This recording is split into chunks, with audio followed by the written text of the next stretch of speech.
zay dia amin'ny niveau iny fa ivadika piajimbavao afatateraka isika manana ny AN fitondram-panjakana matoa misy ireo imam manapodinany amin'ny firenena ny aviny zay any vohipeno araka ny nambanan'Andriamatoa Omad Aziz avy amin'ny communauté sunnite raha tafaresaka taminay ny tena tetsy amin'ny mosquée tetsy 67 hectares no ambariny ity tompondradraikitra ity nefa fa tsy araka ny eritreretin'ny olona azo velively zany hoe finoana silamo izany diaro arantsika ny fanatetiny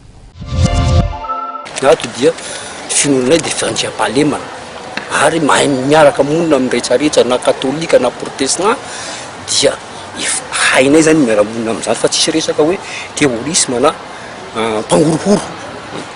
raha ohatra zany tany amin'ny communauté hafa misy an'izy ohatra hoe tany amin'ny tsaiko tany avohipeny moa misy an'izy raha ohatra communauté ny sunnite lizy tsy maintsy misy fagnazavana nataony amin'izy hoe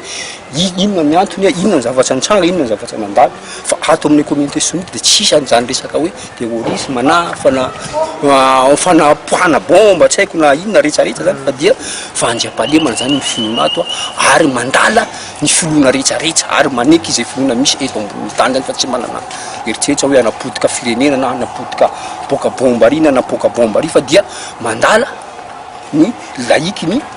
finoana rehetrarehetra na kristiany na katolika ary zay miara-miaina amin'izany eto Madagasikara eto tsy tandroany zany efa taonjato efa ela dia miara-miaina amin'ny mpino silamo ary za miteny zao dia miteny gasy mihitsy fa tsy hoe nefa za mpino silamo mazava tsara niteraka teto dia mpino miaina amin'ny katolika za zao nianatra tamin'ny masera tamin'ny école masera tany à Fort-Dauphin nianatra catéchisme aho nefa za mpino musulmane tsy hitako ny olona na atra amizay